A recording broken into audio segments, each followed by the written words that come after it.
The magic നോവലിലേക്ക് സ്വാഗതം. കമല ഗോവിന്ദൻ്റെ അമ്മയ്ക്കായി part 20. Doctor Joseph Isaac. Radhika അന്താളിച്ച് കൃഷ്ണനുണ്ണിയെ നോക്കി. എന്താണ് ഈ പറയുന്നത്?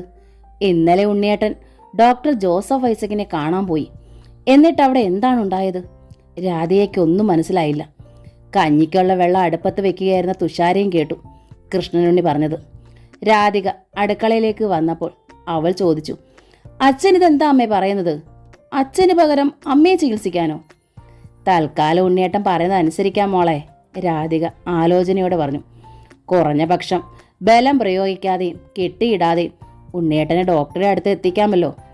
അത് ശരിയാണ്, തുഷാര സമ്മതിച്ചു. ഉച്ച കഴിഞ്ഞ് 2:30 തന്നെ കൃഷ്ണനുണ്ണിയും രാധികയും ഡോക്ടർ ജോസഫ് ഐസക്കിൻ്റെ വീട്ടിലെത്തി. കൃഷ്ണനുണ്ണി തനിച്ച് ആദ്യം ഡോക്ടറുടെ റൂമിൽ കയറി. രാധിക വന്നിട്ടുണ്ട് ഡോക്ടർ. ഞാൻ അവളുടെ രോഗത്തെക്കുറിച്ച് ഒന്നും പറഞ്ഞിട്ടില്ല. ഡോക്ടർ തന്നെ സംസാരിക്കണം, അയാൾ പറഞ്ഞു. അത് ഞാൻ ഏറ്റു, ഡോക്ടർ പറഞ്ഞു. എങ്കിൽ ഞാൻ അവളെ വിളിക്കട്ടെ? വിളിക്കേ. എന്നിട്ട് കൃഷ്ണനുണ്ണി പുറത്തിരിക്കേ. അതെന്താ? എനിക്ക് ആ സ്ത്രീയോട് തനിച്ചാണ് സംസാരിക്കേണ്ടത്. ഡോക്ടർ കൃഷ്ണനുണ്ണിയുടെ മുഖത്തേക്ക് നോക്കി ഉറച്ച സ്വരത്തിൽ പറഞ്ഞു. തനിച്ചോ? അതെ. നിങ്ങൾ കൂടിയിരുന്നാൽ എൻ്റെ ചോദ്യത്തിന് അവർ സത്യസന്ധമായി മറുപടി തന്നില്ലെങ്കിലോ? എനിക്കെങ്ങനെ പിന്നെ അവരെ ചികിത്സിക്കാനാവും? ശരി, ഞാൻ പുറത്തിറങ്ങാം, കൃഷ്ണനുണ്ണി ഒടുവിൽ സമ്മതിച്ചു.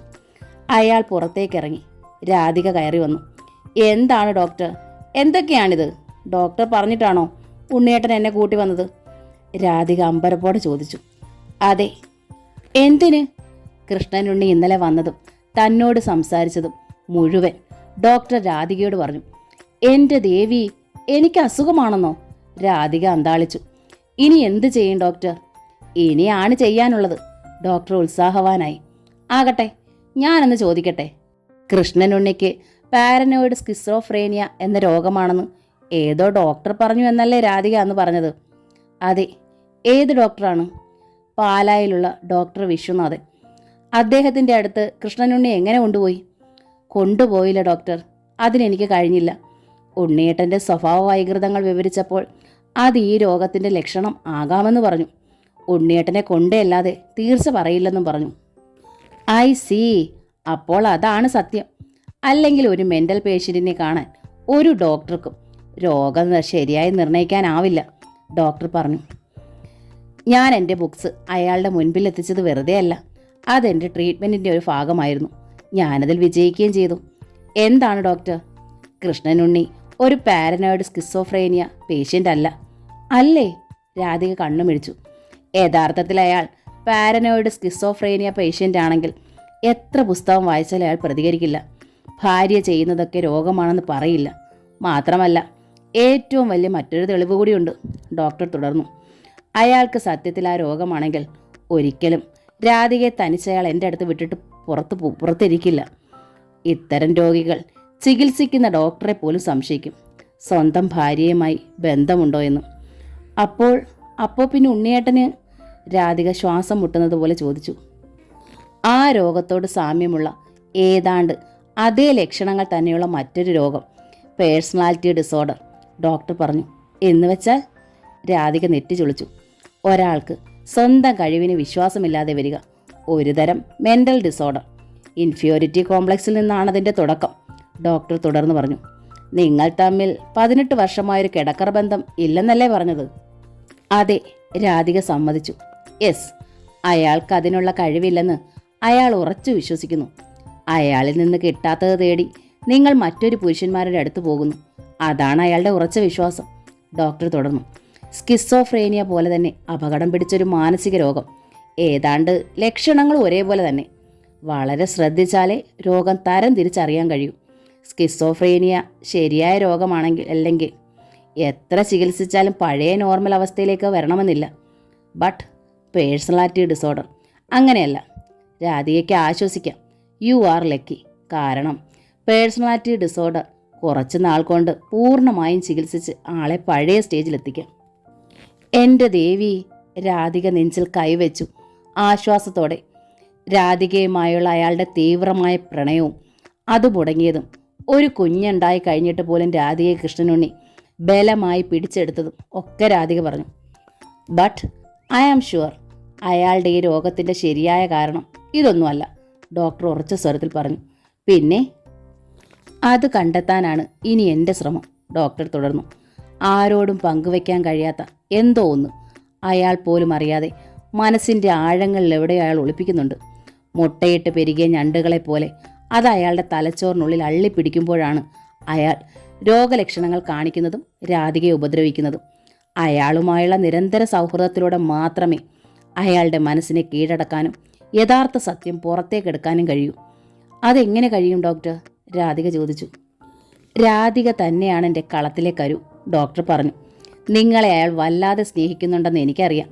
നിങ്ങളാണ് രോഗി എന്ന നിലയിൽ ഞാൻ പറയുമ്പോഴൊക്കെ അയാളുമായി വരിക, ബാക്കിയൊക്കെ ഞാൻ ഏറ്റു. രാധികയ്ക്ക് എന്തെന്നില്ലാത്തൊരാശ്വാസം തോന്നി ഡോക്ടറുടെ ഉറച്ച വാക്കുകൾ കേട്ടപ്പോൾ. നിങ്ങൾ പുറത്തേക്ക് ഇറങ്ങിയിട്ട് കൃഷ്ണനുണ്ണിയെ ഞാൻ വിളിക്കുന്നെന്ന് പറയൂ. ശരി. രാധിക വാതിൽ തുറന്ന് പുറത്തേക്കിറങ്ങി. കൃഷ്ണനുണ്ണി കയറി വന്നു. ഉത്കണ്ഠയോടെ അയാൾ ചോദിച്ചു, എന്തായി ഡോക്ടർ? അവളെല്ലാം പറഞ്ഞോ? കുറേയൊക്കെ പറഞ്ഞു, എന്നാലും കാതലായത് കുറച്ചുകൂടി പറയാനുണ്ട്. നിങ്ങൾ വൈഫിനെയും കൂട്ടി അടിക്കടി വരേണ്ടി വരും. ഡോക്ടർ എപ്പോൾ ആവശ്യപ്പെട്ടാലും ഞാൻ അവളെയും കൂട്ടി വരാം. എനിക്ക് അവളെ പഴയ പോലെ കിട്ടിയാൽ മാത്രം മതി. കൃഷ്ണനുണ്ണിയുടെ ശബ്ദം പതറി. ഡോക്ടർ അയാളുടെ തോളിൽ മൃദുവായി തട്ടിക്കൊണ്ട് പറഞ്ഞു, ഡോൺ വറി, ഞാനില്ലേ. നിങ്ങൾക്ക് രാധികയെ പഴയപടി തന്നെ തിരിച്ചു കിട്ടും. കൃഷ്ണനുണ്ണിക്ക് സന്തോഷമായി. HODയെ കണ്ട് കോളേജിൽ സുജിത്തുണ്ടാക്കിയ പ്രശ്നം പറഞ്ഞു തീർത്ത് രഘുനന്ദൻ ഇറങ്ങി വരുമ്പോൾ വിപിനും വരുണും പുറത്ത് കാത്തു നിൽക്കുന്നുണ്ടായിരുന്നു. HOD എന്തു പറഞ്ഞെങ്കിൽ? വരുൺ ചോദിച്ചു. എന്തു പറയാൻ? മേലിൽ ഇങ്ങനെ ഉണ്ടാകരുതെന്ന് പറഞ്ഞു. ഉണ്ടാകാതെ നോക്കാമെന്ന് ഞാനും പറഞ്ഞു. രഘുനന്ദനൻ്റെ മുഖം വല്ലാതെ ഗൗരവപ്പെട്ടിരുന്നു. അവൻ ഞങ്ങളോടൊപ്പം ഹോസ്റ്റലിലുണ്ട്. അങ്കിൾ വന്ന് വിളിച്ചാൽ അവൻ കൂടെ പോരും, വിപിൻ പറഞ്ഞു. സ്വന്തം വീട്ടിലേക്ക് വരാൻ ഒരാളും ക്ഷണിക്കണ്ട, രഘുനന്ദൻ അരിശത്തോടെ പറഞ്ഞു. ആരും അവനെ ഇറക്കി വിട്ടതല്ല, തനിയെ ഇറങ്ങിപ്പോയവൻ തനിയെ വന്നോളൂ. അങ്കിൾ, അവൻ ഇത്തിരി വാശിയിലാണ്, വിപിൻ വീണ്ടും പറഞ്ഞു. ആണോ?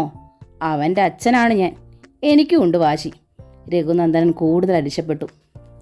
പഠിക്കാനല്ലല്ലോ ഇപ്പോൾ അവൻ്റെ ഉദ്ദേശം, പെണ്ണ് കെട്ടാനല്ലേ.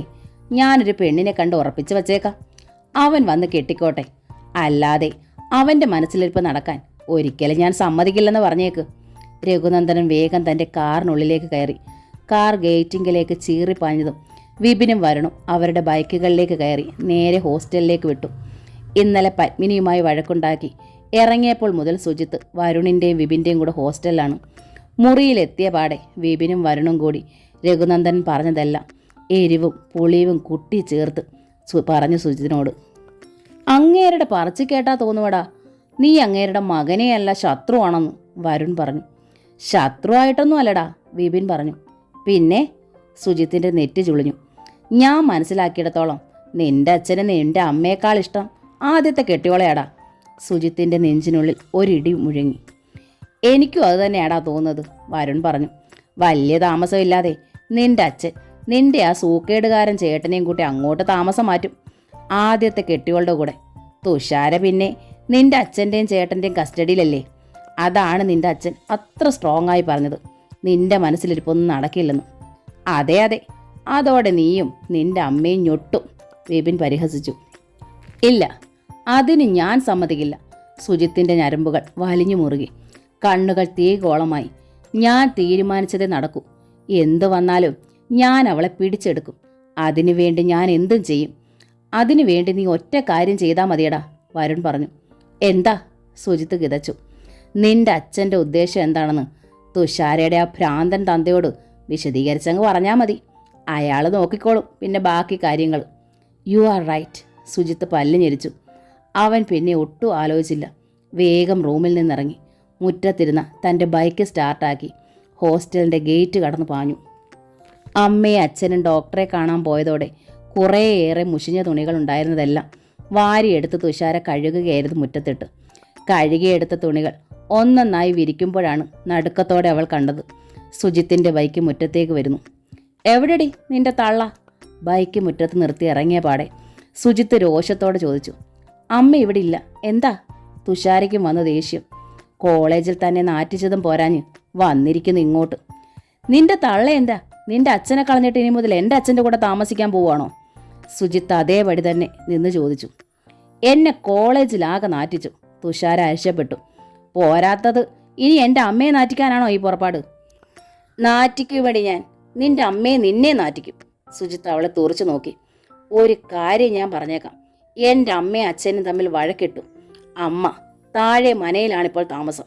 അതിൻ്റെ കാരണക്കാരി നിന്റെ അമ്മയാണ്. എൻ്റെ അമ്മയോ? അതേടി, 10-23 വർഷം മുമ്പ് നിന്റെ അമ്മയ്ക്കും തോന്നി എൻ്റെ അച്ഛന് ജനിച്ച മകനും പോരെന്നു. പക്ഷേ ഇപ്പോൾ അന്നത്തേക്കാൾ 10 ഇരട്ടി സ്വത്തുണ്ട്. അത് കണ്ടപ്പോൾ നിന്റെ അമ്മയ്ക്കൊരു പൂതി ഇളകി. അച്ഛനെയും മകനെ അങ്ങ് പിടിച്ചെടുത്തേക്കാന്നു. അനാവശ്യം പറയരുത്. തുഷാര വർദ്ധിച്ച കോപത്തോടെ വിരൽ ചൂണ്ടി. പറയുമടി, ഞാൻ എല്ലാവരോടും വിളിച്ചു കൂവുമടി. സുജിത്തും വിരൽ ചൂണ്ടിക്കൊണ്ട് ഉറച്ച സ്വരത്തിൽ പറഞ്ഞു. നിന്റെ അമ്മയോട് പറഞ്ഞേരടി, അവരുടെ ഒരു പ്ലാനും നടക്കില്ലെന്നും ഒക്കെ ഞാൻ തകർക്കുമെന്നും. ഈ സുജിത്ത് ഒരു കാര്യം പറഞ്ഞാൽ പറഞ്ഞതാണ്. എനിക്കറിയാമടി എന്ത് ചെയ്യണമെന്ന്. ആ, വീറോടെ പറഞ്ഞിട്ട് സുജിത്ത് വീണ്ടും ബൈക്കിന്മേൽ ചാടിക്കയറി. തുഷാരയ്ക്ക് മനസ്സിലായി, തന്നോടുള്ള പ്രേമവും സൂര്യേട്ടനോടുള്ള വാശിയും കൊണ്ട് എന്ത് ചെയ്യാൻ മടിക്കാത്ത വിധം ഭ്രാന്ത് പിടിച്ചുപോയി അവനെന്ന്. അവൾ സ്തംഭിച്ചു നിൽക്കെ സുജിത്ത് ബൈക്ക് വിട്ടു. വിപിനും വരുണും പറഞ്ഞതുപോലെ കൃഷ്ണനുണ്ണിയെ കണ്ടെത്തുകയായിരുന്നു അവൻ്റെ ലക്ഷ്യം. സുജിത്തിന് ലക്ഷ്യം പിഴച്ചില്ല. ഡോക്ടർ ജോസഫ് ഐസക്കിൻ്റെ അടുത്തുനിന്ന് മടങ്ങിയ കൃഷ്ണനുണ്ണിയും രാധികയും മുരിക്കുംപുഴ ജംഗ്ഷനിൽ വന്ന് ഇടവഴിയിലേക്ക് അവരുടെ ബൈക്ക് തിരിക്കുമ്പോഴാണ് സുജിത്ത് എതിരെ വന്നത്. ഇരയെ കണ്ട വ്യാഘ്രത്തെ പോലെ സുജിത്തിൻ്റെ കണ്ണുകൾ തിളങ്ങി. കൃത്യം അവരുടെ ബൈക്ക് വിലങ്ങി സുജിത്ത് തൻ്റെ വണ്ടി നിർത്തി ഇറങ്ങി. പെട്ടെന്ന് സഡൻ ബ്രേക്ക് ഇട്ട് കൃഷ്ണനുണ്ണി വണ്ടി നിർത്തി. പിന്നിലിരുന്ന രാധിക ഒന്നാടി ഉലഞ്ഞു. വീഴാതിരിക്കാൻ കൃഷ്ണനുണ്ണി ഇറുകെ പിടിച്ചു. കൃഷ്ണനുണ്ണി ദേഷ്യത്തോടെ സുജിത്തിന് നേർക്ക് തട്ടിക്കയറി. എന്താടാ ഇത്? വണ്ടി വരുന്നത് കണ്ടില്ലേടാ? കണ്ടു, സുജിത്ത് കൂസാതെ പറഞ്ഞു. തേടിയ വള്ളി കാലിൽ ചുറ്റിയതുപോലെ രണ്ടുപേരെ ഒരുമിച്ച് കണ്ടതുകൊണ്ട് അങ്ങ് തന്നെയാ വണ്ടി വിലങ്ങിയത്. ഇനി ഞാൻ വേറെ തപ്പി നടക്കണ്ടല്ലോ. തപ്പി നടന്നോ? എന്തിന്?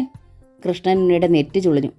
പല്ലിയെപ്പോലെ നിങ്ങളെ ചുറ്റിപ്പിടിച്ചിരിക്കുന്ന ഈ സ്ത്രീയെ നിങ്ങളെന്താ ഉപേക്ഷിക്കാൻ പോവുകയാണോ? രാധികയെ ചൂണ്ടിയാണ് ചോദ്യം.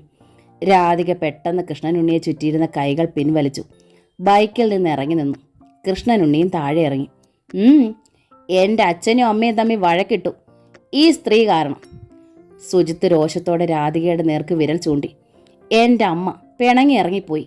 ഈശ്വര, പത്മിനി പിണങ്ങിപ്പോയെന്നോ? രാധിക അവിശ്വസനീയതയോടെ തറഞ്ഞു നിന്നു. എൻ്റെ അച്ഛൻ എൻ്റെ ആദ്യത്തെ ഭാര്യയല്ലേ ഇവര്? ഇവരെയും ആദ്യത്തെ മകനെ ഏറ്റെടുത്ത് ഒരുമിച്ച് താമസിക്കാൻ പോവുക എൻ്റെ അച്ഛൻ. അത് നിങ്ങളും കൂടെ അറിഞ്ഞിട്ടാണോ എന്ന് എനിക്കൊന്ന് അറിയണം. അതാണ് ചോദിച്ചത്. സുജിത്തിൻ്റെ ശബ്ദം കനത്തു. സുജിത്ത്! രാധിക ഭീതിയോടെ വിളിച്ചു. വാക്കുകൾ സൂക്ഷിച്ചുപയോഗിക്കണം.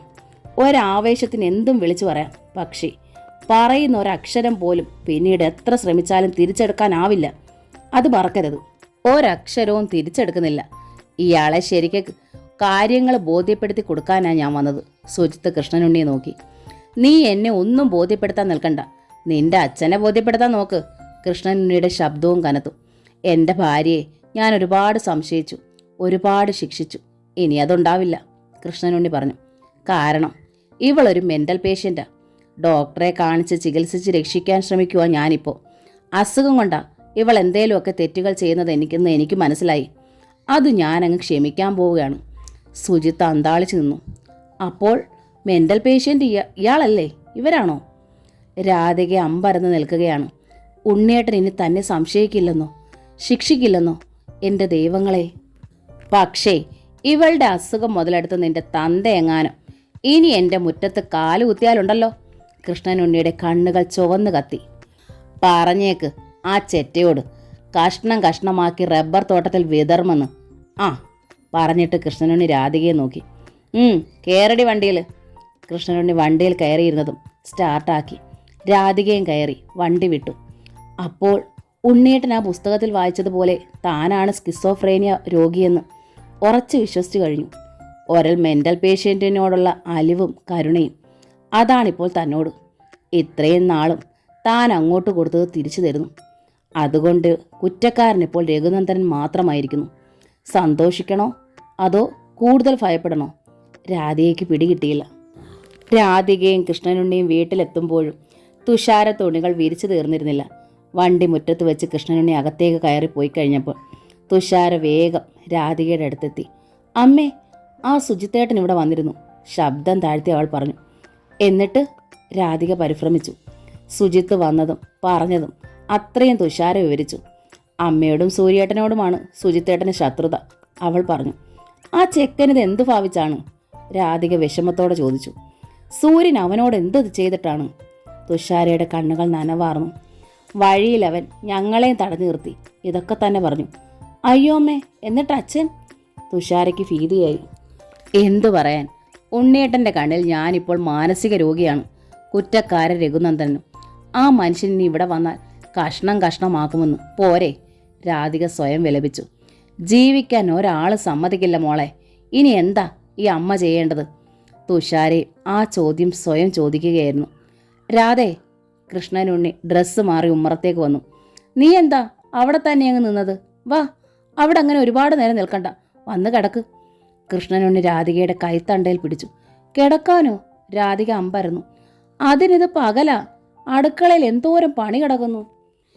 പണി ചെയ്യാനോ? നീയോ? ഈ അസുഖം വെച്ചോണ്ടോ? കൃഷ്ണനുണ്ണി നിഷേധാർത്ഥത്തിൽ തലയാട്ടി. ശരിക്ക് ബോധമില്ലാതെ വല്ലതും ചെയ്ത് നാശമുണ്ടാക്കാനാണോ?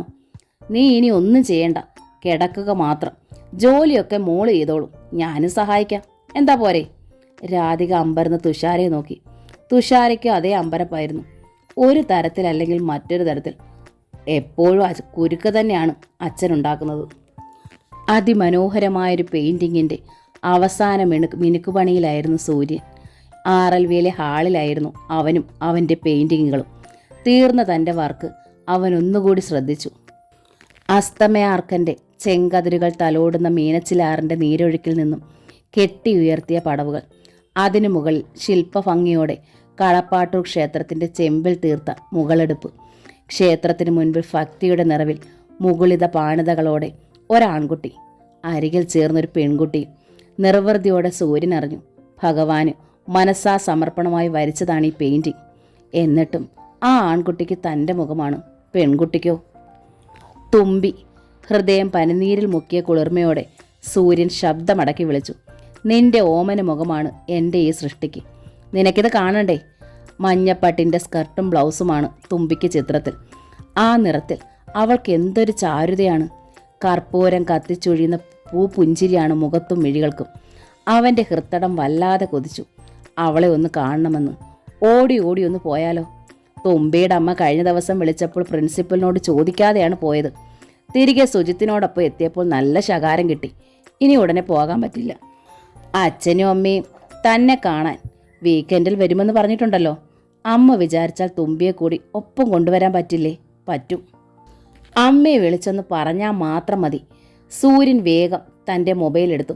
അതിൽ 6-ാമത്തിലെ നമ്പർ കോളിങ്ങിലിട്ടു. ഫോൺ ബെൽ തുടരെ കേട്ടപ്പോൾ റിസീവർ വന്നെടുത്തത് രാജലക്ഷ്മിയാണ്. മുത്തശ്ശി, സൂര്യൻ ആഹ്ലാദത്തോടെ വിളിച്ചു. ഇത് സൂര്യ മുത്തശ്ശി. മോനെ, നിനക്കവിടെ സുഖമാണോടാ? ചോദ്യത്തോടൊപ്പം രാജലക്ഷ്മി അമ്മയുടെ നെഞ്ചിനുള്ളിൽ വേദന കെട്ടി. പാവം, ഇവിടെ നടന്നതൊന്നും അവൻ അറിയില്ല. ജീവന് തുല്യ അന്യോന്യം സ്നേഹത്തിലായിരുന്ന അനുജൻ സുജിത്ത് ശത്രുവായത് പറഞ്ഞിട്ടില്ല. എനിക്ക് സുഖമാണ് മുത്തശ്ശി. ഞാനിപ്പോൾ ഒരു വർക്ക് തീർത്തതേ ഉള്ളൂ. കടപ്പാട്ടൂർ ക്ഷേത്രം ആ മുത്തശ്ശി ഞാൻ വരച്ചത്. ഭഗവാൻ നിന്നെ അനുഗ്രഹിക്കും കുഞ്ഞേ. ഇപ്പം അങ്ങോട്ട് വരണമെന്ന് തോന്നുമോ മുത്തശ്ശി? സൂര്യൻ കൊഞ്ചലോടെ പറഞ്ഞു. അമ്മ എന്തേ മുത്തശ്ശി വിളിച്ചേ? എനിക്കൊരു കാര്യം പറയാനുണ്ട്. രാജലക്ഷ്മി അമ്മ വിഷമത്തിലായി.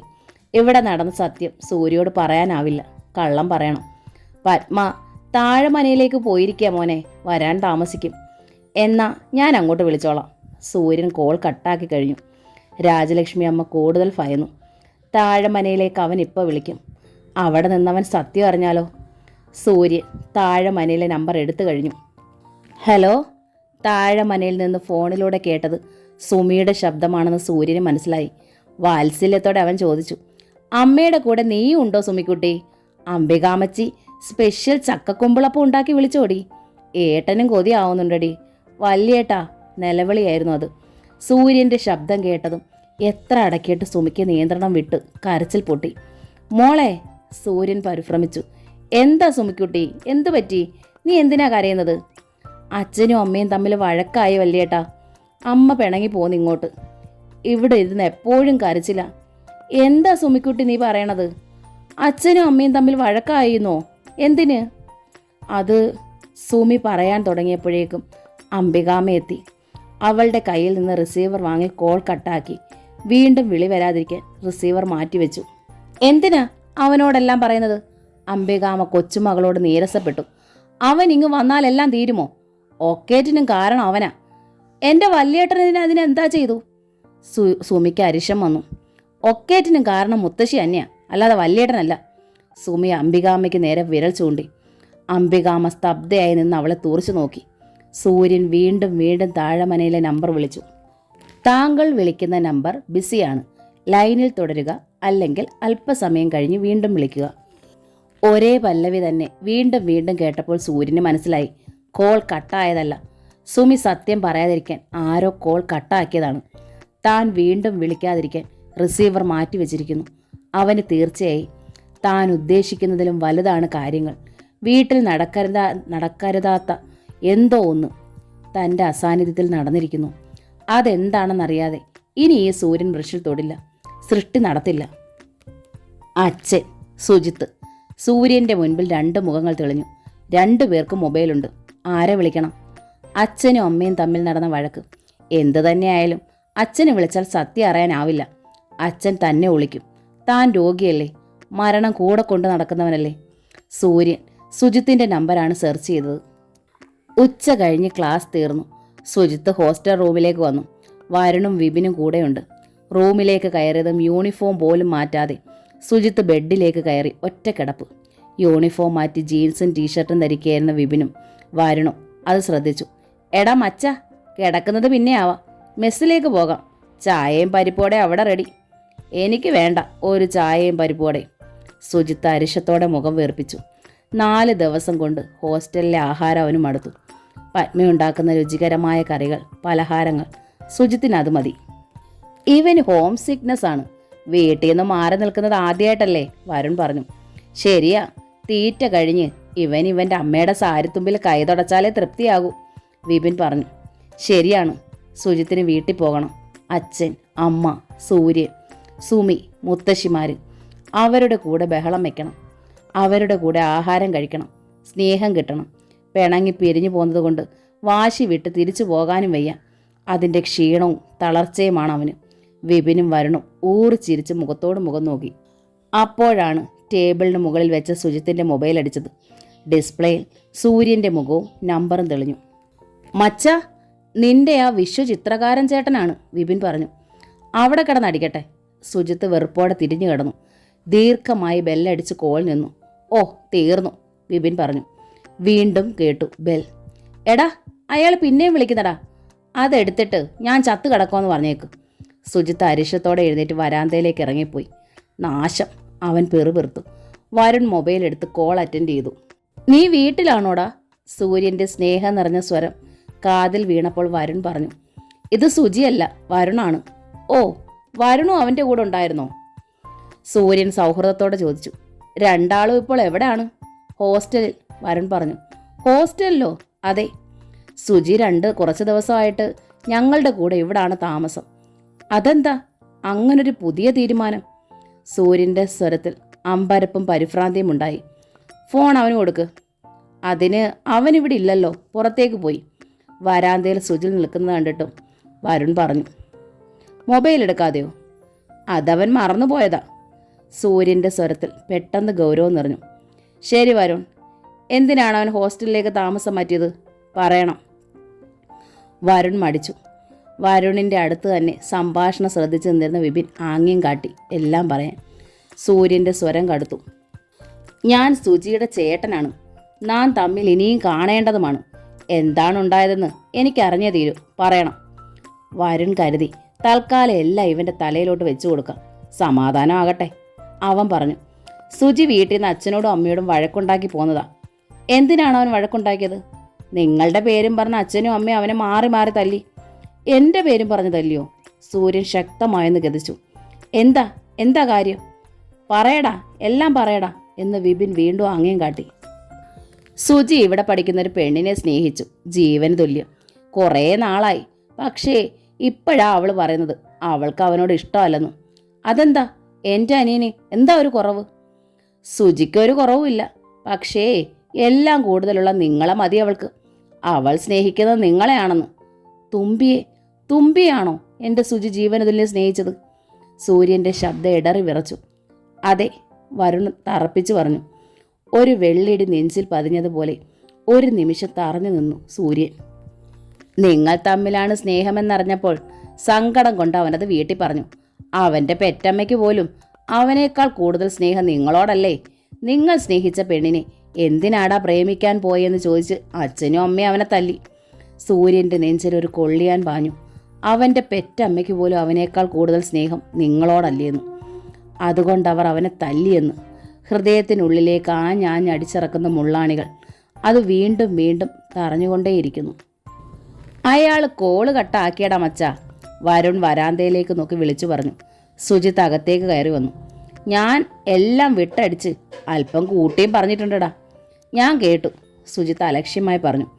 അല്ല, ചേട്ടൻ്റെ അധികാരത്തിലൊരു ചോദ്യം ചെയ്യൽ എനിക്ക് അരിശം വന്നു, വരുൺ പറഞ്ഞു. സുജിത്ത് വീണ്ടും ബെഡിലേക്ക് കയറി പഴയപടി കിടന്നു. വിപിനും വരുണും മുഖത്തോട് മുഖം നോക്കി. അവന് വിശന്നിട്ടാടാ, വിപിൻ പറഞ്ഞു. ഉച്ചയ്ക്കും അവനൊന്നും കഴിച്ചില്ല. ഇവിടുത്തെ ചോറും കറിയും ചപ്പാത്തിയും ഒക്കെ അവനൊന്നു പരിചയിച്ച് വരണം. നമുക്കെന്നാ പുറത്തു പോയി കുറേ ചപ്പാത്തിയും ചില്ലി ചിക്കനും ഒക്കെ പാഴ്സൽ വാങ്ങി വരാം.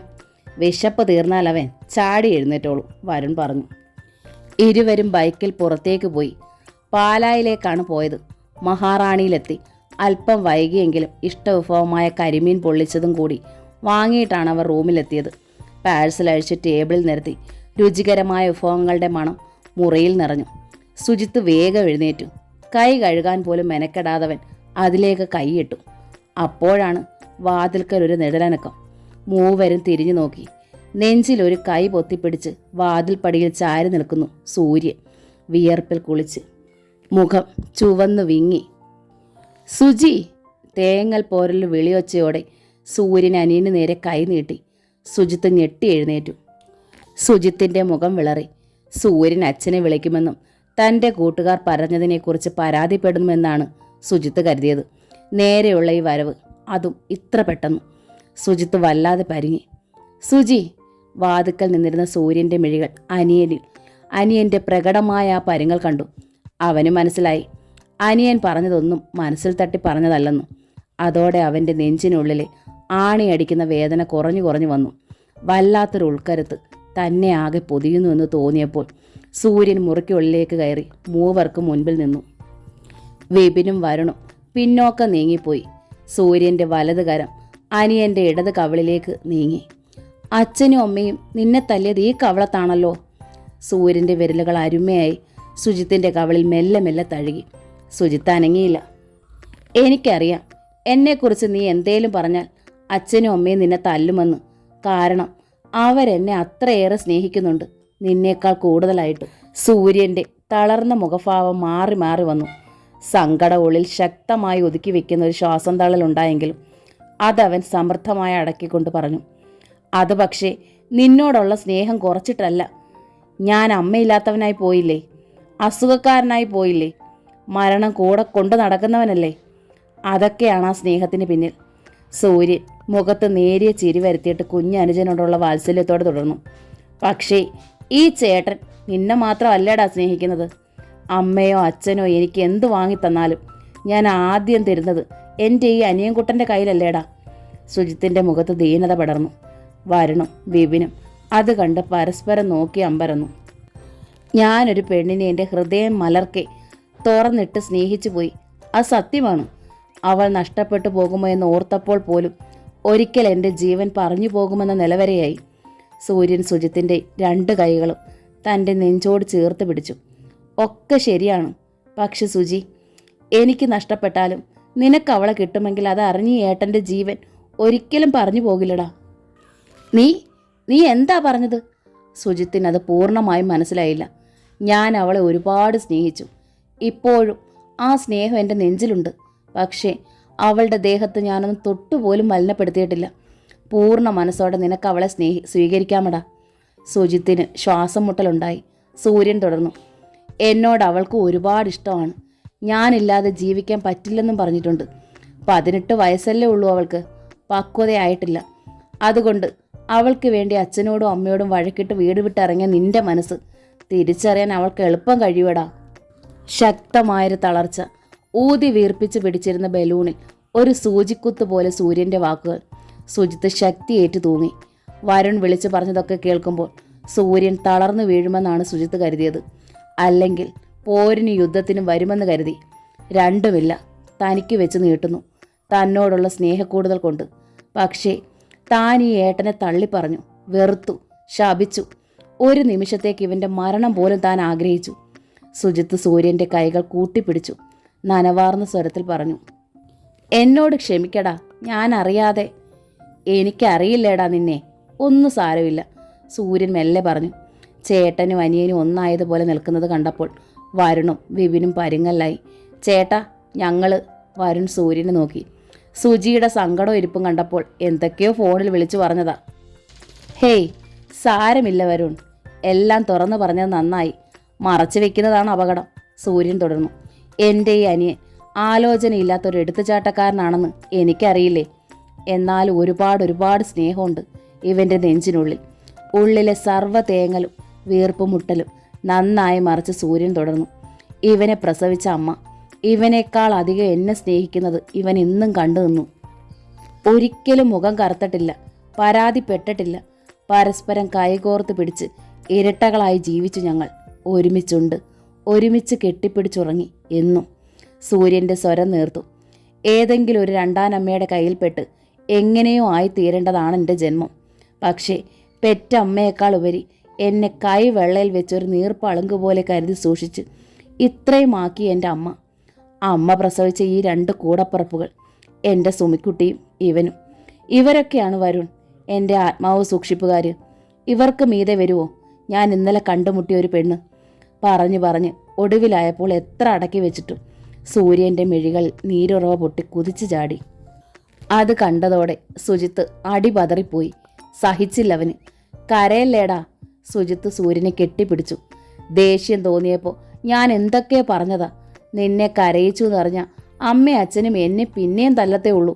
സുജിത്ത് സൂര്യൻ്റെ മുഖത്തേക്ക് വീണൊഴുകി പരന്ന മിഴിനീർ തൻ്റെ വിരൽത്തുമ്പ് നീട്ടി തുടച്ചെടുത്തു. ഒരു തീർത്ത കുളത്തിൽ മുങ്ങി നിവർന്ന നിർവൃതി തോന്നി സൂര്യന്. ഹലോ രഘുനന്ദനൻ, എന്താണ് നിങ്ങളുടെ വീട്ടിൽ പ്രോബ്ലം? ഓഫീസ് ഫോണിൽ RLVയിലെ പ്രിൻസിപ്പൽ സുധാകരൻ നമ്പ്യാരുടെ ചോദ്യം കേട്ടപ്പോൾ രഘുനന്ദൻ ഒന്ന് വരണ്ടു. എന്താണ് സാർ, എന്താണ് അങ്ങനെ ചോദിച്ചത്? രഘുനന്ദനൻ ചോദ്യം തിരിച്ചു. വീട്ടിൽ എന്തൊക്കെയോ പ്രോബ്ലം ഉണ്ട്, ഒന്ന് പോകണം. ഇന്ന് തന്നെ തിരിച്ചു വരുമെന്ന് സൂര്യൻ പറഞ്ഞു. ഞാൻ സമ്മതിച്ചില്ല. But I am sorry Raghunandanan, അവൻ്റെ സ്വഭാവം അറിയാലോ. ഇപ്പോൾ ഞാൻ നോക്കുമ്പോൾ ആൾ റൂമിലില്ല. രഘുനന്ദനൻ വല്ലാത്തൊരു ഭീതി ഗ്രസിച്ചു. അയാൾ വേഗം തൻ്റെ കാറിനരികിലേക്ക് കുതിച്ചു. പിന്നെ വീട്ടിലേക്ക്. രാജലക്ഷ്മിയാണ് വാതിൽ തുറന്നത്. വീട്ടിൽ ഒറ്റപ്പെട്ടു പോയതിൻ്റെ വീർപ്പുമുട്ടലും സങ്കടവുമായിരുന്നു മുഖത്ത്. സൂര്യ ഇങ്ങോട്ട് വന്നോമേ? അകത്ത് കയറിക്കൊണ്ട് രഘുനന്ദനൻ തിടുക്കത്തിൽ ചോദിച്ചു. വന്നില്ലടാ, അവൻ ഉച്ച കഴിഞ്ഞപ്പോൾ വിളിച്ചായിരുന്നു. ആ, അപ്പോൾ അമ്മയാണോ ഇവിടെ നടന്നതൊക്കെ അവനോട് പറഞ്ഞത്? രഘുനന്ദനൻ ദേഷ്യപ്പെട്ടു. എന്താ രഘു ഇത്? സൂര്യയുടെ കാര്യം എനിക്കറിയില്ലേ? ഞാൻ അവനോട് എന്തേലും പറയുവോടാ? പിന്നെ ഇവിടെ നടന്നതൊക്കെ അവൻ അറിഞ്ഞതെങ്ങനെ? രഘുനന്ദനൻ ചോദിച്ചു. പത്മയെ വിളിക്കാൻ പറഞ്ഞു. അവൾ താഴെ മനയിലുണ്ടെന്ന് ഞാൻ പറഞ്ഞു. പക്ഷെ വഴക്കിട്ടാ പോയതെന്ന് സൂചിപ്പിച്ചു പോലുമില്ല. രാജലക്ഷ്മി അമ്മ വിമ്മിട്ടത്തോടെ പറഞ്ഞു. സൂര്യ അങ്ങോട്ട് വിളിച്ചിട്ടുണ്ടാവും. പത്മ പറയൂന്ന് ഞാൻ കരുതുന്നില്ല. പക്ഷേ ഫോൺ അംബികാമ്മയാണ് എടുത്തെങ്കിൽ സുജിത്തിനോട് പറഞ്ഞതുപോലെ സൂര്യയോടും. രാജലക്ഷ്മി അമ്മ ആശങ്കയോടെ നിർത്തി. അവൻ ഇങ്ങോട്ട് പോന്നിട്ടുണ്ടമ്മേ, രഘുനന്ദനൻ വിഹ്വലതയോടെ പറഞ്ഞു. എൻ്റെ ഈശ്വര, കടപ്പാട്ടൂരപ്പ, എന്തൊക്കെയാണ് ഇവിടെ സംഭവിക്കുന്നത്? അത്യന്തൻ സങ്കടത്തോടെ രാജലക്ഷ്മി അമ്മ നെഞ്ചിൽ അമർത്തി പിടിച്ചു. രഘുനന്ദനന് തല തിരിയുന്നത് പോലെ തോന്നി. അപ്പോഴാണ് മുറ്റത്ത് ബൈക്കിൻ്റെ ശബ്ദം കേട്ടത്. ഇരുവരും കണ്ടു. ബൈക്ക് പൂട്ടി സുജിത്ത് ഇറങ്ങുന്നു. പിന്നിൽ സൂര്യയും. അവർ ഹാളിലേക്ക് കയറി. ഇരുവരും സൂര്യയെ ശ്രദ്ധിച്ചു. ഭയന്നതുപോലെ ഒന്നുമില്ല, ശാന്തമായ മുഖം. എന്നിട്ടും രാജലക്ഷ്മി സൂര്യയുടെ അടുത്തേക്ക് ഓടിച്ചെന്നു. സൂര്യ, അച്ചമ്മയുടെ മോനിങ്ങ് വന്നല്ലോടാ. അച്ഛൻ്റെ പൊന്നു മോനെ. രഘുനന്ദനൻ അവനിൻ്റെ ചുമലിലേക്ക് കൈവച്ച് ചേർത്ത് പിടിക്കാൻ ശ്രമിച്ചു. സൂര്യൻ അച്ഛൻ്റെ പിടിയിൽ നിന്ന് വഴുതി മാറി ഇരുവരെ നോക്കി. എന്നിട്ട് സുജിത്തിന് നേരെ വിരൽ ചൂണ്ടി. നിങ്ങൾ 2 ആളും കണ്ടില്ലേ സുജി വന്നത്? കണ്ടു, രഘുനന്ദനൻ പറഞ്ഞു. 4 ദിവസമായിട്ട് ഈ വീട്ടിൽ അവനില്ല. ഇവൻ വഴക്കിട്ട് പിണങ്ങിപ്പോയതാണ്. അച്ഛനെന്താ അവനെ തിരിച്ചു വിളിച്ചോണ്ട് വരാതിരുന്നത്? നിശിതമായിരുന്നു സൂര്യൻ്റെ നോട്ടം. അവൻ വഴക്കുണ്ടാക്കിയതും വാശിയെടുത്തു പോയതും ഇല്ലാത്ത കാര്യങ്ങൾ പറഞ്ഞിട്ടാണ്. രഘുനന്ദനൻ്റെ ശബ്ദം കനത്തു. ഇവനില്ലാത്ത കാര്യങ്ങൾ പറയില്ലച്ചാ. പറഞ്ഞത് തെറ്റായി ധരിച്ചത് കൊണ്ടാണെങ്കിലോ? സൂര്യൻ വിരൽ ചൂണ്ടി. മക്കൾ തെറ്റായി ധരിച്ചാൽ അത് തിരുത്താനും സത്യം അവർക്ക് മനസ്സിലാക്കി കൊടുക്കാനും അച്ഛനും അമ്മയ്ക്കും കടമയുണ്ട്. രഘുനന്ദനനും രാജലക്ഷ്മി അമ്പരന്നു. അമ്മയ്ക്കായി എന്ന നോവലിൻ്റെ ഈ ഭാഗം ഇവിടെ പൂർണ്ണമാവുകയാണ്. അവസാന ഭാഗം ഉടൻ തന്നെ അപ്ലോഡ് ചെയ്യുന്നതായിരിക്കും. ഈ നോവൽ നിങ്ങൾക്ക് ഇഷ്ടമായെങ്കിൽ പ്ലീസ് ഒന്ന് ലൈക്ക് ചെയ്ത് ഷെയർ ചെയ്ത് സബ്സ്ക്രൈബ് ചെയ്യണേ. Thank you.